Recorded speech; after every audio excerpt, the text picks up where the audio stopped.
all these beers, these hundreds of thousands of beers out there, how do you find a name? Well, it's challenging.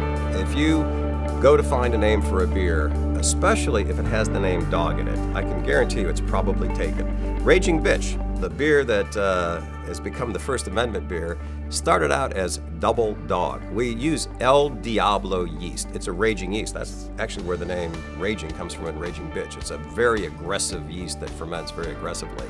As soon as you type in Double Dog, and by the way, in Raging Bitch, El Diablo yeast, a raging yeast, bitch is a dog, Raging Bitch. We get it, has other connotations.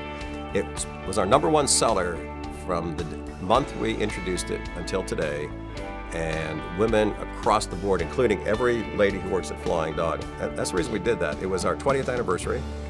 Got a little off track here, but I'll tell you the Raging Bitch story real quick. It's our 20th anniversary, couldn't come up with a name, came up with the name Raging Bitch. It was like 26-year-old marketing person, and I said, we're not getting up, this name has to get in. It takes about 11 months to have this whole process happen. And we came up with Raging Bitch, or Raging Yeast, bitch is a dog, and she said, I love it, but I have to ask my mom. She came back the next day and said, my mom loves it. And so I came back to the brewery, we had all the ladies from Flying Dog in the conference room. I said, it's our 20th anniversary, we have several names for the beer, one of which is Raging Bitch. And they all loved it, and Heather said to me, based on everything you say about we do what's true for us and so forth, if you don't do that, I'll be forever disappointed in you. And the beer has really caught on. Many women find it a very empowering name. But when you go back to the name thing, when you start Googling names, especially if it has the name dog in it, it's taken. So there's been more and more conflict in the industry on trademark and copywriting, that sort of thing. So it is an art, and something that we hadn't done for many years is now a big workload for us in terms of getting these beers trademarked. We sell beer across the world, so we have European trademark situations, China. Somebody I'm sure can read the documents. I can't, but supposedly we have some protection there.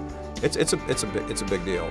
We had if you Google dogfight, Flying Dog Brewery versus Budweiser, in 2000, well, for many years, Budweiser has a brand of beers out there, the Wild Series, Wild Red, Wild Blue, Wild Black.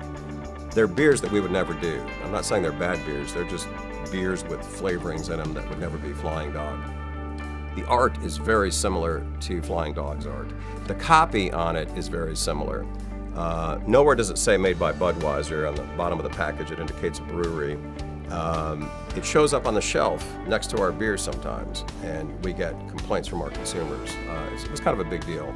We don't sue Budweiser, they're way too big, they would crush us. But that kind of blurriness and confusion in the market is not good for the industry, but it's a challenge, and copywriting has become critical, and that's as the industry changes. When you have 100 breweries and there aren't that many names out there, it's very different from 4,500 breweries, each introducing 10 or so beers per year.